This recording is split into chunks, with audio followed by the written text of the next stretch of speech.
காரணம் வந்து பாவேந்தர் கவிதையை வந்து நான் விரும்பி படித்தேன். பட்டிமன்றத்தில் வந்து இன்னைக்கு நாளாந்தரமா பேச ஆரம்பிச்சிட்டாங்க. அந்த மாதிரி இன்னைக்கு பட்டிமன்றம் இல்லை. இருட்டறையில் உள்ளதடா உலகம், சாதி இருக்கிறது என்பானும் இருக்கின்றானே, மறுட்டுகின்ற மதத் தலைவர் இருக்கும் போது வாயடியும் கையடியும் ஓய்வது என்ன? நீலவான ஆடைக்குள் உடல் மறைத்து நிலவென்று காட்டுகின்றாய் ஒளிமுகத்தை, கற்புழந்து மலை புலந்து கனிகள் வெட்டி கருவியெல்லாம் செய்திருந்த கைதான் யாருகை பொட்டுகளை கடல் முத்தை மணிக்குளத்தை போயெடுக்க அடக்கிய மூச்சு. சின்ன பிள்ளையில 7ஆம் வகுப்பு 8ஆம் வகுப்பு படிக்கையிலாம் அந்த சமுதாய கேணிக்கில இறங்கிக்கிட்டு கழுத்தளவு தண்ணிக்குள்ள கத்தி பார்ப்பேன். முதல் பரிசு 2ஆம் பரிசு வாங்கினா தான் அதை நான் ஏத்துக்கிறது. 3ஆம் பரிசு அப்ப விளையாட்டுத்தனமா 3ஆவது பரிசு வாங்குறதையெல்லாம் கிழிச்சு போட்டிருக்கேன். இதெல்லாம் என்ன அப்படிங்கிற மாதிரி. பட்டிமன்ற ஃபீல்டுல நம்மளை ரொம்ப அடையாளப்படுத்தினது என்னுடைய குருன்னு கூட சொல்லலாம். திண்டுக்கல் லியோனியோட நான் ஒரு 8 வருஷம் அவரோட பயணிச்சிருக்கேன். ஒரு அறைக்குள் இருந்த தமிழை வெகுஜன மக்கள்கிட்ட எளிமையா எடுத்துக்கிட்டு போனது வந்து அண்ணன் லியோனி அண்ணன் தான்.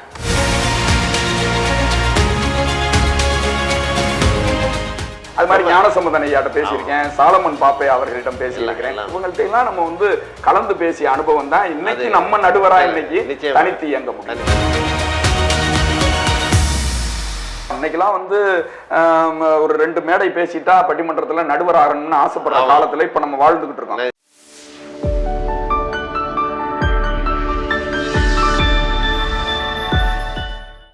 வணக்கம், இது உங்கள் காரைக்குடி வைப்ஸ் யூடியூப் சேனல். அன்புடன் அனந்தகிருஷ்ணன், ஒளிப்பதிவாளர் கண்ணதாசன். இன்னைக்கு நாம பார்க்க போற முக்கிய விருந்தினர் யாருன்னு பார்த்தோம்னா, தொலைக்காட்சிகளில் எல்லா சுப நிகழ்ச்சிகள்லையும் நம்ம பார்க்குற பட்டிமன்றங்களில் ஐயா பேராசிரியர் சாலமன் பாப்பா ஐயா, திரு ஞானசம்பந்தம் ஐயா, திண்டுக்கல் லியோனி ஐயா, இந்த வரிசையில் தொடர்ந்து நம்ம மண்ணுக்கு பெருமை சேர்க்கிற அன்புமிகு பாகை கண்ணதாசன் ஐயாவோட தொடர் பட்டிமன்றங்களை நம்ம பார்த்துருக்கோம். அந்த அருமைக்கு உரிய அன்புக்குரிய இனியவரை நாம் இன்று சந்திப்போம். அண்ணே வணக்கம். வணக்கம் ஐயா, நலமா இருக்கீங்களா? நலமா இருக்கேன். இந்த ஒரு தருணத்தை நாங்கள் இப்போ எங்களுடைய கிடைத்த பொன்னான வாய்ப்பாக கருதுகிறோம். அதை உங்களை சந்திக்கிறதுல பெரும் மகிழ்ச்சி. ரொம்ப மகிழ்ச்சி, எனக்கு ரொம்ப மகிழ்ச்சி. பட்டிமன்றங்கள் சந்தித்தாலும் ஒரு மாதிரி இந்த சிறப்புரையில் வரும்போது வந்து அத்தனை பேரையும் ஒரே நேரத்தில் கட்டி போடுறதுங்கிறது அது ஒரு தனிக்கலை. அது உங்கள் என்னன்னு காரணம் வந்து பாவேந்தர் கவிதையை வந்து நான் விரும்பி படித்தேன். நிச்சயமா இளங்கலை இலக்கியம் படிக்கும் போதே பாவேந்தர்னா பாரதிதாசன்னா எனக்கு உயிர். அந்த மொழி நடை பாரதிதாசன் தான் எடுத்துக்கிட்டேன். கவிதையிலையும் சரி, பேச்சு நடையிலையும் சரி. பட்டிமன்றத்துல வந்து இன்னைக்கு நாளாந்தரமா பேச ஆரம்பிச்சிட்டாங்க. அதாவது பட்டிமண்டபம்ங்கிறது வந்து தவத்திரு குன்றக்குடி அடிகளார் காலத்துல ஒரு இலக்கிய வேள்வியா இருந்துச்சு. அவர்கிட்ட நான் பேசியிருக்கேன். நான் வந்து தமிழ் கல்லூரியில படிக்கும் போதே சாமிகிட்ட பேசக்கூடிய வாய்ப்பு எனக்கு கிடைச்சு. நகர சிவன் கோயில்ல நம்ம பேசியிருக்கோம். ஏன்னா காரைக்குடியை நம்ம மறக்க முடியாது. காரைக்குடியில தான் படிச்சோம், காரைக்குடியில தான் இன்னைக்கு இருக்கோம், தேவகோட்டையில தான் வேலை பார்க்கிறோம். அப்ப சாமிகிட்ட பேசையில அவ்வளவு பயமா இருக்கும். நிச்சயமா அவ்வளவு கடுமையா கேள்வி கேட்பாரு, இடையில கேள்வி கேட்பாரு. அந்த மாதிரி இன்னைக்கு பட்டிமன்றம் இல்லை. இப்ப இருக்கிற சுவாமி பொன்னம்பல அடிகளார் அவர்களிடமும் எனக்கு நெருங்கிய தொடர்பு உண்டு. நான் ரொம்ப பாசமா நினைப்பாங்க. நம்ம வந்து இந்த மொழி நடையை எங்க இருந்து கத்துக்கிட்டோம்னா பாவேந்தர்கிட்ட தான். அவருடைய கவிதை தான் அப்படி சுண்டி இழுத்தது மாதிரி இருக்கும். இருட்டறையில் உள்ளதடா உலகம், சாதி இருக்கிறது என்பானும் இருக்கின்றானே, மறுட்டுகின்ற மதத் தலைவர் இருக்கும் போது வாயடியும் கையடியும் ஓய்வது என்ன? அந்த தூண்டி போட்டு மீனை இழுப்போம் பார்த்தீங்களா, அது மாதிரி காதல சொல்லையிலும் அப்படி எழுதுவார். நீலவான ஆடைக்குள் உடல் மறைத்து நிலவென்று காட்டுகின்றாய் ஒளிமுகத்தை, கோலம் முழுதும் காட்டிவிட்டால் காதல் கொள்ளையிலே இவ்வுலகம் சாமோ, வானச்சோலையிலே பூத்ததனி பூவோ, நீதான் சொக்கவெள்ளி பார்க்குடமோ அமுத ஊற்றோ, காலையிலே செம்பருதி கடலில் மூழ்கி கனல் மாறி குளிர் அடைந்த ஒளி புலம்போம்பர். இதெல்லாம் மனப்பாடம் பண்ணும்போது இப்படி எழுதியிருக்காங்க. அப்படியே அமைஞ்ச பாரதி கவிதையை கொண்டாடுற காரணம் பாரதிதாசன் கவிதையை ரொம்ப கொண்டாடுவேன். சிற்றூரும் வரப்படுத்த வயல் மாறுதேக்கியனல் வாய்க்காலும் நெற்சேர உழுது உழுது பயன் உழைக்கும் நிறை உழைப்பு தோள்கள் எல்லாம் எவரின் தோள்கள், கற்புழந்து மலை புலந்து கனிகள் வெட்டி கருவியெல்லாம் செய்திருந்த கைதான் யாருகை பொட்டுகளை கடல் முத்தை மணிக்குளத்தை போயெடுக்க அடக்கிய மூச்சு எவரின் மூச்சும் பாரு. பாத்தீங்களா, இந்த மொழி நடை வந்து நமக்கு வந்து ஒரு ஆழமான தமிழ் பற்ற கொடுத்து. அதுதான் வந்து நம்ம மேடையில இவ்வளவு ஆளுமையா நம்ம பேசுறதுக்கான அந்த ஒரு தமிழ் மொழி நம்மளுக்கு ஈர்ப்புலயே குரல் ஒளியும் பெருசா இருக்கு. ஆமா, நான் சின்ன பிள்ளையில 7ஆம் வகுப்பு 8ஆம் வகுப்பு படிக்கையிலாம் அந்த சமுதாய கேணிக்கில இறங்கிக்கிட்டு கழுத்தளவு தண்ணிக்குள்ள கத்தி பார்ப்பேன். நல்லது. திருவிக்கா சொல்றாரு.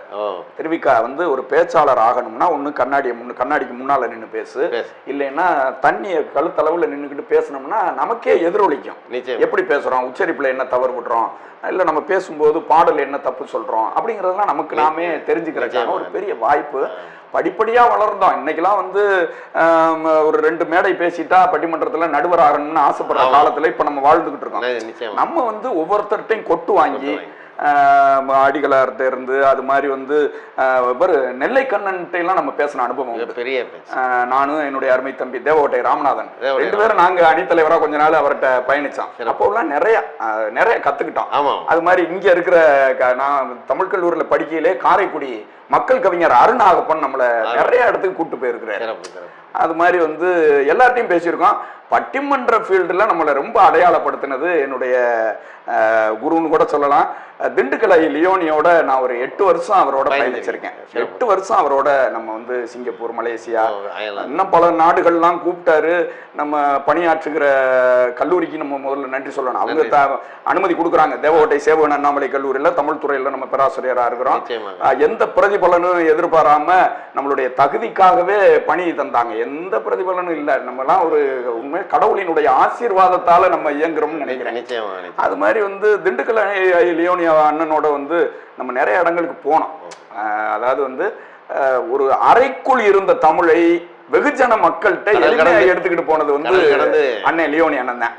அது மாதிரி ஞானசம்பந்தன் ஐயாட்ட பேசியிருக்கேன், சாலமன் பாப்பே அவர்களிடம் பேசியிருக்கிறேன். இவங்கள்ட்ட எல்லாம் நம்ம வந்து கலந்து பேசிய அனுபவம் தான் இன்னைக்கு நம்ம நடுவரா இன்னைக்கு தனித்து இயங்க முடியும். பேருந்து பயணத்துல பாடல்கள் கேட்டுக்கொண்டிருந்த காலத்துல இந்த தமிழ் மொழி நகைச்சுவையை கொண்டு வந்தது ஐயா லியோனிக்கு ஒரு அது ஒரு குறுகிய காலத்துல ரொம்ப சரியான நேரத்துல அந்த கேசட்டை போட்டு அண்ணன் அவர்கிட்ட வந்து ஒரு இமிடேஷன், அது மாதிரி அவருடைய அந்த பல குரல் ஆற்றல், நல்ல குரல் வளம், நல்ல இன்னொன்னு ஒரு புதிய உத்தியில கருத்துக்களை சொல்லுவார். ஒரு முற்போக்கு சிந்தனைய பட்டிமன்றத்தின் மூலமா விதைச்சவர் வந்து அண்ணன் லியோனி. அதே மாதிரி நம்ம பட்டிமன்றம் போன இடங்கள்ல நடந்த ஒரு சுவாரஸ்யங்கள் பொதுமக்களுக்கும் உங்களுக்கு இடையான ஒரு நகைச்சுவையான அல்லது இலக்கியமான ஏதாவது? இல்ல, பட்டிமன்றங்கள் வந்து உண்மையிலே வந்து அது ஒரு மிகச்சிறந்த கலை, ஆகச்சிறந்த கலை. நிச்சயம். இன்னைக்கு வந்து எனக்கு கொஞ்சம் வேதனை தான். பட்டிமன்றங்கள்லாம் வந்து சில நேரங்களில் பட்டிமன்றத்தில் இறங்கினோனையே உடனே ரிசல்ட் கிடைக்கும். உடனே ரிசல்ட் கிடைக்கும். சார் நீங்க இதை சொன்னீங்க, நீங்க அந்த மேடையில ஒரு கருத்து சொன்னீங்க, அதை இட்டே வந்து என் பையன் மாறி இருக்கேன் அப்படின்லாம் சொல்லும் போது அதை வந்து ஒரு இலக்கிய கருவூலமா தான் நம்ம பட்டிமன்றத்தை எடுத்துட்டு போகணும். ஏதோ சும்மா நகைச்சுவை சும்மா ஒரு இது கூத்து மாதிரி ஆடிட்டு வந்தோம்னு இன்னைக்கு போய்கிட்டு இருக்கு. நிறைய பட்டிமன்ற மேடைகள்ல எங்களுக்கு மிகப்பெரிய அனுபவங்கள்லாம் நிறைய இருந்துச்சு. நாம மலேசியா போயிருக்கையிலே வந்து பாத்தீங்கன்னா ஒரு மேடையில இப்ப சிரம்பான்னு ஒரு இடத்துல பேசணும். அங்க பேசுனதை பார்த்துட்டு இவ்வளவு பெரிய ஆற்றல் வாய்ந்த பேச்சாளர்கள்லாம் வர்றாங்களேன்னு அதே டீம் அப்படியே கூலிங்கிற இடத்துக்கு வந்தாங்க. இது வந்து என்னன்னு கேட்டீங்கன்னா அதுல ஒரு ஆகச்சிறந்த கருத்துகள் வரையில அதை மாறணும்னு நினைக்கக்கூடிய ஒரு சக்தியை ஏற்படுத்துறோம் பாத்தீங்களா? அதுதான் வந்து நமக்கு கிடைத்திருக்கிற மாபெரும் வெற்றி. நிச்சயமா எல்லாருக்கும் அந்த கலை கிடைச்சிடாது. நம்ம ஒரு 1000 பேரை சந்திக்கக்கூடிய ஒரு மதிநுட்பமும் அறிவையும் ஆற்றலையும் ஆண்டவன் கொடுத்திருக்கான்னு சொன்னா அங்க வந்து ஒவ்வொரு மேடையையும் ஒரு தவமா நம்ம மேற்கொள்ளணும். ஏன்னா அதுல ஒரு 4 பேருக்காவது அந்த கருத்து போய் சேரணுங்கிற நோக்கத்துலதான் அதை நம்ம கொண்டுகிட்டு போய்கிட்டு இருக்கோம். அதை விரும்புறாங்க. அதாவது மக்கள் வந்து இன்னைக்கு வந்து கேட்க தயாரா இல்ல, சும்மா சாதாரணமா எளிமையா தான் கொடுத்தா தான் கேட்பாங்கிறதே ஒரு ஏமாற்று வேலை தான். சரியா செறிவா அறிவார்ந்த கருத்துக்களை நகைச்சுவையோட இளையோட்டமா கொடுத்தா கேட்கறதுக்கு தயாரா. அதுக்கு உதாரணமா சொல்லணும்னா கல்யாணமலை பட்டிமன்றத்துக்குன்னு ஒரு ரசிகர், அதே மாதிரி தமிழ் பேச்சு எங்கள் மூச்சு, அதுக்கு ஒரு நல்ல வரவேற்பு. இந்த தமிழ் ஆர்வம் எப்போது எங்கிருந்து துவங்கியது? தங்களுடைய முதல் கன்னி பேச்சு இது? அதாவது நான் வந்து சிவகங்கை மாவட்டம் தான் நம்ம ஊர். சொந்த ஊர் வந்து பாகனேரி அப்படின்ட்டு என்னுடைய சொந்த ஊர். பாகனேரி அப்படிங்கிறது வந்து அரசியல், ஆன்மீகம் எல்லாத்துலேயும் பெயர் பெற்ற ஊர். நிச்சயமா. அரசியல்ல வந்து மத்திய வேளாண் துறை அமைச்சராக இருந்த ஆர்வி சுவாமிநாதன், அது மாதிரி சட்டப்பேரவையில எதிர்கட்சி தலைவராக இருந்த உ சுப்பிரமணியம், எக்ஸ்-எம்எல்சி திருஞான சம்பந்தம், இப்படி அரசியல் பின்புலம் நிறைய உண்டு. வீரன் வாழுக்குவேலி பிறந்த ஊர், எங்க மண்ணை சார்ந்தவர், ஃப்ரீடம் ஃபைட்டர். நிச்சயமா. எனக்கு இலக்கிய ஆர்வம் எப்படி வந்துச்சுன்னா, எங்க அப்பா வந்து அடிப்படையில் தமிழ் சித்த மருத்துவர்.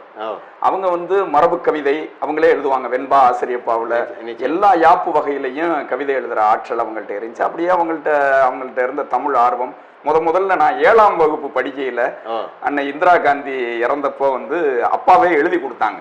அதுதான் என்னுடைய முதல் மேடை பேச்சு. அதுக்கு பின்னால நம்ம பள்ளியில 8ஆம் வகுப்புல இருந்து நிறைய பங்கெடுத்திருக்கேன், நிறைய பரிசுகள் வாங்கியிருக்கேன். மாநில அளவுல, மாவட்ட அளவுல, இந்த மாதிரி தான் வந்து அப்பாட்ட இருந்து தான் இந்த கவிதை ஆர்வமும் பேச்சு ஆர்வமும் எனக்கு வந்தது. ஆமாம். காற்றெல்லாம் தொண்டின் பேச்சு, முத்தமிழின் இசைப்பாடும் வேத வீச்சு, மாச்சுவையும் தோற்றோடும் நேய கீதம், மலரினையும் விஞ்சுகின்ற மென்மை நாதம், ஏச்சுக்கும் கலங்காத தூய வீரம். அழகப்பர் அப்படி வாய்ச்சிட்டு வரேன். துணைவேந்தர் என்ன பண்றாரு, அவருக்கு போத்தின பொன்னாடைய எனக்கு போத்தி கௌரவிச்ச அந்த மலரும் நினைவுகள். அன்பினை அள்ளி தந்தவர், அயராது உழைத்தவர், அகிலம் போற்றும் உத்தமர், அழகப்பர் எனும் கல்வி ஆளுநர். இலக்கியமயம் வைகோ கட்சி ஆரம்பிச்சு அந்த பேசினாருன்னா ஏத்தன்ஸ் நகரில அப்படின்னாருன்னா நல்ல ஒரு பெரிய ரசிகர் கூட்டம்.